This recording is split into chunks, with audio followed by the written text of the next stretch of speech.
Victim तर्फे आणि assist to पीपी असंच मी ऍप्लिकेशन केलंय, साहेबांनी अलाव केलंय तोच. आणि पीपी साहेबांनी ते खूप चांगला आर्ग्युमेंट केलंय. आज 27 पर्यंत त्यांना पीसी दिले. सर काय आरोप आहे त्यांच्यावर? आरोप म्हणजे असं FIRचे जे पॉस्कोचा कायदा लावलाय आणि BNS मध्ये जे नवीन कायदा आहे ना तोच लावलाय. त्याच्यामध्ये आता मॅटर अंडर इन्व्हेस्टिगेशन आहे. इन्व्हेस्टिगेशन असे नंतर काय ते होतं मी तुम्हाला सांगतो. नक्की थोडक्यात काय प्रकार घडला होता?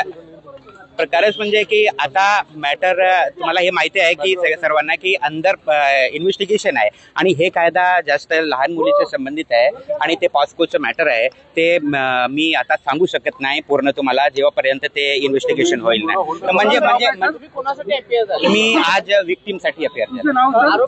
मी वकीलपत्र कोणी घेतलं होतं का? कुणी काही त्याच्याबद्दल नाही एक मॅडम होती कोर्टासमोर, पण त्यांचे नाव काय आहे, त्यांची काय परिस्थिती आहे मी सांगू शकत नाही आता. तुमचं नाव काय?